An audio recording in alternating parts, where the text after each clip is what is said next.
안녕하세요. 안녕하세요. 저 이승기 변호사라고 합니다. 오늘은 우리 학생 여러분들과 함께 성폭력 그리고 디지털 성폭력 예방 교육을 이제 진행을 할 건데요. 강의 제목은요. 공감하고 존중하는 우리라는 제목으로 제가 강의 제목을 붙였어요. 어쩌면 성과 관련된 폭력, 성과 관련된 희롱, 하여튼 성 문제에 대해서는요. 우리가 피해자에 대해서 공감을 해주고 또 피해자의 의견에 좀 경청을 해주는, 존중해주는 그런 모습이 매우 중요할 것 같아요. 그래서 공감하고 존중하는 우리라는 제목으로 오늘 강의를 시작하겠습니다. 자, 우리 학생분들 아마 미투라는 단어 다들 들어보셨을 거예요. 미투가 뭔가요? 미투는요, 피해자가, 그러니까 성폭력의 피해자가 자신의 피해 사실을 외부에 알리는 걸 말을 해요. 그래서 주변에 호소하는 거죠. 나 이렇게 괴로우니 도와달라고 손을 내미는 걸 바로 미투라고 해요. 사실 미투는요, 원래 예전부터 원래부터 있던 건 아니고요. 이제 성폭력 피해자가 그만큼 자신의 피해 사실을 외부에 알리기가 힘들다. 그러므로 부득이 피해자가 직접 나서는 이런 일련의 이제 현상에 대해서 미투라는 이름이 이제 붙여진 거예요. 그런데 미투 어떤가요? 우리 미투 하면은 A 사장, B 대표 여러 이니셜들이 나와요. 그리고 그 사람의 직업이 뭔지도 나오고요. 생각도 못했던 그 사람이 그 사람은 되게 훌륭한 사람인 줄 알았는데 막 그런 사람 이름이 막 나와요. 그리고 미투 하면 생각나는 단어 선배, 어른, 친구, 가족, 사장님, 대표님, 회장님, 선생님, 교수님 이렇게 어쩌면 우리들보다 나이가 많든 아니면은 사회적 지위가 높든 아니면 나를 지도하는 선생님이든 하여튼 나보다 뭔가 힘을 가진 사람들이 항상 미투라는 단어로 항상 나온다라는 거예요. 그럼 미투는 뭘까요? 사실 미투, 제가 초반에 말씀드렸죠. 미투는 뭐라고요? 성폭력 피해자가 자신의 피해 사실을 그만큼 외부에 알리기가 힘들다라는 거예요. 알리기만 힘든가요? 설사 알린다고 해도 이게 제대로 해결되지 않는 경우도 상당수 있다라는 거예요. 왜냐하면은 미투의 상대방이 권력, 힘을 가지고 있기 때문에 아무리 피해자가 자신의 피해 사실을 호소해도 뭐예요? 그 목소리를 귀담아 듣지 않는 경우도 있다라는 거예요. 그래서 미투를 통해 공개적으로 자신의 피해 사실을 공론화하면은 어떻게 돼요? 가해자의 그 나쁜 행위에 대해서도 문제가 될 거고 함부로 그 미투 피해자들의 미투로 호소하는 그 피해자들의 목소리를 외면하기 어렵다라는 거죠. 그럼 미투 운동은 어떻게 나왔을까요? 사실 미투는요 어떻게 나왔냐면요 어쩌면 권력형 성폭력에 대한 저항의 과정에 나왔어요. 권력형 성폭력이 뭔가요? 권력형 성폭력은요 권력을 가진 사람이 자신의 권력을 부당하게 행사해서 성적인 행위를 하는 걸 말해요. 뭐라고요? 권력을 가진 사람이 자신의 권력을 부당하게 행사해서 성적인 행위를 하는 걸 이걸 미투라고 해요. 미투. 근데 중요한 거는 자신의 권력을 부당하게 행사해야 돼요. 내가 너한테 좋은 점수를 줄게. 내가 너를 좋은 대학에 가게 도와줄게. 이런 감언이설로 자신의 권력을 행사한 다음에 성적인 관계를 요구하는 거. 대표적인 권력형 성폭력이에요. 자, 이렇게 권력을 부당하게 행사하는 이런 성적 행위를 뭐라 그러죠? 네, 권력형 성폭력이라고 그러는데 여기서 미투가 왜 나왔냐면요. 자, 볼게요. 권력형 성폭력이 밝혀지려면요. 세 가지 조건이 충족이 돼야 돼요. 먼저 권력을 가진 사람이 자신의 권력을 부당하게 행사해서 어떠한 성적 행위를 해야 돼요. 그런데 자, 권력이 있는지 없는지 여부 이거는 보면 알아요. 그 사람이 뭐예요? 회사 대표다. 아르바이트하는 가게의 주인이다. 나보다 한 살, 두 살이 많다.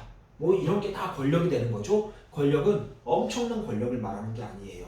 대한민국은 한 살만 많아도 권력이 될 수 있다는 거예요. 그리고 성적 행위가 있었는지 여부는 성적 행위가 있는지 없는지도 객관적인 사실이에요. 팩트 체크만 하면 된다는 거예요. 근데 무엇을 밝혀내기 어렵나요? 바로 그 권력을 부당하게 행사했는지 이 여부를 밝히는 게 상당히 힘들어요. 왜요? 권력을 부당하게 행사했다? 공개적으로 사람들 앞에서 그러나요? 아니죠. 단둘이 있을 때 은밀한 데서 이런 협박성, 회유성 발언을 해요. 그렇기 때문에 외부에 있는 사람들이 알기가 힘들고 목격자도 없고 증거도 없고 CCTV도 없는 경우가 상당히 많다라는 거예요. 그리고 또 권력은요 속성을 가지고 있어요. 권력은 힘이에요. 파워. 그렇기 때문에 이 권력이요 좋은 방향으로 행사될 때는 주변 사람들이 다 알아요. 하지만 그 반대 나쁜 방향으로 행사될 때는 주변 사람들이 모른다는 거예요. 대표적으로 예를 들어볼게요. 한 유명 정치인이 있어요. 이 정치인이요 봉사활동을 해요. 그러면 아무도 모르게 하나요? 아니죠. 주변 사람들이 다 알게 여기저기 소문내고 기자도 오고 그래서 해요. 뭐예요? 다 안다라는 거예요. 눈에 보인다라는 거예요. 그에 반해 이 정치인이 뇌물을 받아요. 나쁜 짓을 하는 거예요. 자신의 권력을 부당하게 행사하는 거예요. 이거 주변 사람 알게 봤나요? 아니죠. 주변 사람 아무도 몰라요. 가족도 몰래 그렇게 나쁜 권력에 부당하면서 나쁜 행동을 한다는 거예요. 그리고 심지어는요 자신이 뇌물을 받는 사실을 아는 사람이 있다면 어떻게 하든 그 사람이 침묵하게 자신이 뇌물 받은 사실을 감히 말을 못하게 억압을 할 거라는 거예요. 맞아요. 권력의 부당한 행사는요 눈에 보이지도 않을 뿐더러 설사 이거를 안다 해도 제대로 말을 할 수가 없다는 거예요. 그리고 어떻게 돼요? 이 권력형 성폭력을 입증하기 위해 뭐죠? 이 권력의 부당한 행사를 세상에 드러나야 되고 그러니까 뭐예요? 미투. 이 사람이 자신의 권력을 부당하게 행사했습니다. 라고 미투. 피해자가 호소를 하는 거예요. 그럼 뭐가 따르죠? 위드유. 미투에 따른 건 바로 위드유예요. 나 또한 피해자다. 자신의 피해 사실을 호소하면서 손을 내면 위드유. 내가 너희 곁에 있어줄게라고 손을 잡아주는 거예요. 이게 우리 사이에서 최근까지 있었고 앞으로도 계속 있는 미투 현상이라고 보고요. 실제로 미투는요, 이 권력형 성폭력에 대한 저항이라는 점에서는 상당히 큰 의미가 있다라는 거예요. 자, 특히 이 미투는요, 사회 전반에 확산이 됐어요. 자, 이거 볼게요. 한 학교에서 자, 이렇게 미투라는 단어를 썼어요.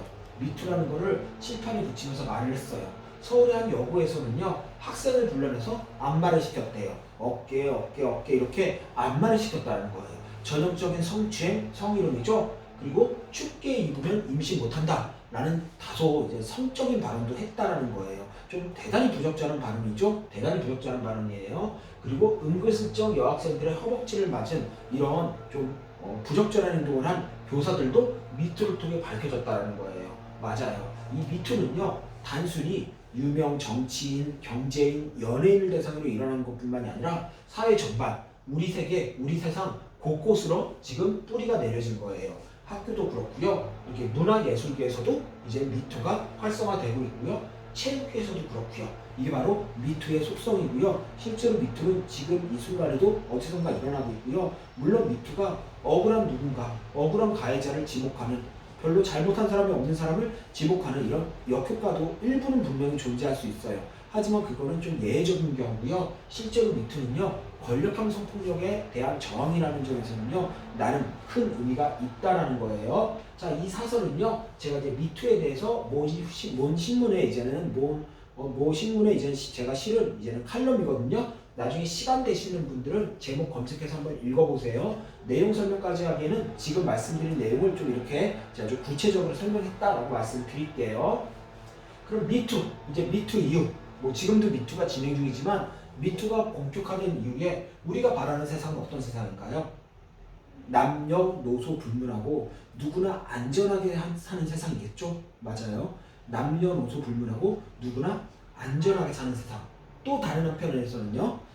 남녀노소, 특히 남과 여성 간의 차별이 없는 성평등한 세상을 우리가 꿈꾸는 걸 거예요. 성평등한 세상, 그 성평등한 세상, 그리고 남녀노소 누구가 안전한 세상. 어떤 게 중요할까요? 바로 성인지 감수성이 중요하다는 거예요. 성인지 감수성은 뭔가요? 일단 성인지 감수성에 대해서는 아직 명시적으로 합의된 개념은 없어요. 하지만 간단히 말씀드릴게요. 자, 단지 남자라는 이유로 혹은 여자라는 이유로 비하하고 불이익을 줄 수 있는 말과 행동을 섬세하게 포착할 수 있는 것, 이게 바로 성인지 감수성이에요. 성인지 감수성은 뭐라고요? 남자라는 이유로 또는 여자라는 이유로 비하하고 불이익을 줄 수 있는 말과 행동을 섬세하게 포착하는 것, 이걸 성인지 감수성이라고 그래요. 이거 한번 볼게요. 자, 여기서 누가 남자고 여자인가요? 누가 남자고 여자예요? 답은 이거죠? 그게 대체 무슨 상관이죠? 맞아요. 여기 있는 직업군, 다양한 직업이 있어요. 종교인부터 래퍼부터 우주비행사부터 요리사부터 운동선수까지 정말 다양한 직업이 있지만은 남자기 때문에 이런 일을 해야 되고 여자기 때문에 이런 직업을 가져야 되고 그런 게 중요하지 않다는 거예요. 사람은 자신의 적성, 자신의 능력에 따라 자신이 하고픈 일을 다양하게 고를 수 있다는 거예요. 남녀가 차이가 없다는 거예요. 자, 그런 측면에서 이것도 한번 볼게요. 우리가 성폭력 그러면요, 이런 생각을 하는 경우가 많아요. 성폭력의 피해자는 여자다. 가해자는 남자다. 남자는 가해자, 여자는 피해자. 이렇게 생각하시는 분들도 일부 있는데요. 뭐 거의 지금은 없겠죠. 하지만 꼭 알아야 될 게요. 자, 남성도 성폭력 피해자가 될 수 있고요. 실제로 지금 많은 수의 남성들이 성폭력 피해를 호소하고 있어요. 해가 지나면 지날수록 남성 피해자 비율이 점점 늘어나고 있다는 거예요. 그래서 우리는 성폭력 피해는 더 이상 여자만의 문제가 아니다. 남자도 성폭력으로부터 피해를 입고 그러므로 성폭력으로부터 보호받아야 된다는 점 꼭 알아두셔야 돼요. 자, 이제 이렇게 결국 미투 이후에 우리가 바라는 세상은 성의지 감수성을 갖춘, 그래서 성평등한, 그래서 모두가 성폭력으로부터 안전한 세상이라는 거 말씀드리고요. 자, 그럼 여기서 성폭력이 무엇인지 한번 볼게요. 성폭력이라는 거는요, 자, 뭐 장황하게 얘기가 돼 있는데요. 제가 그냥 간단히 말씀드릴게요. 내가 싫어하는데도 강제적으로 몸을 만지고 말이나 행동으로 놀리고 눈으로 보고 또 성과 관련하여 좋지 않은 행동을 하는 것, 이게 성폭력이에요. 제가 다시 한번 말씀드릴게요.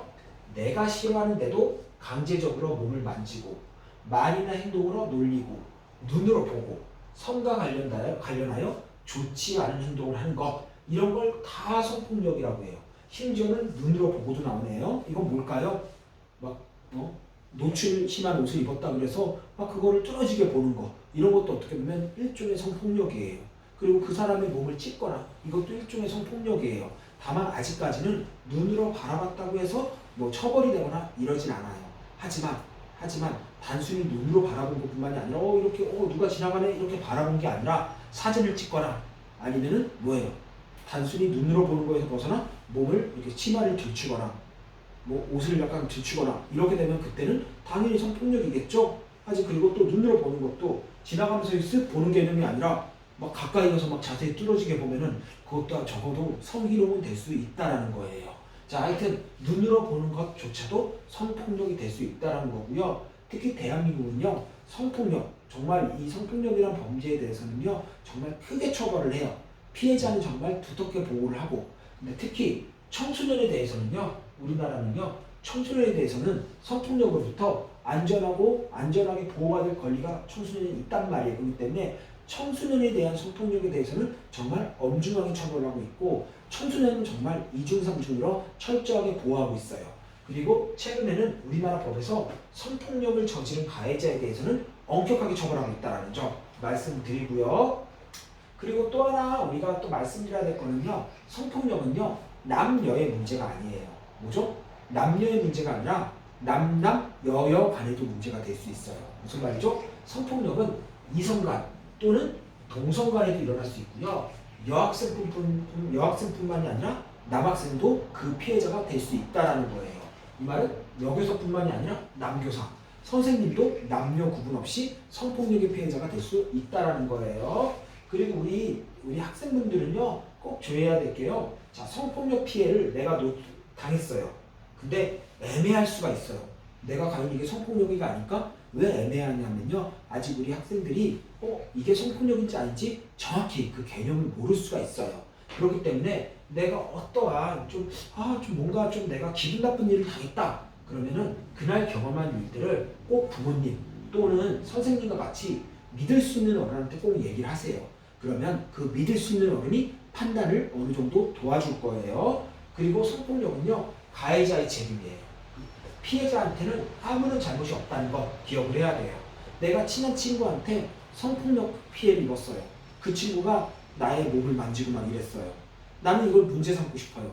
하지만 그 친구, 나랑 초등학교 때부터 친하게 지낸 친구였어요. 학원도 같이 다니고. 괜히 내가 이걸 문제 삼으면은 이 친구한테 피해가 갈 것 같아요.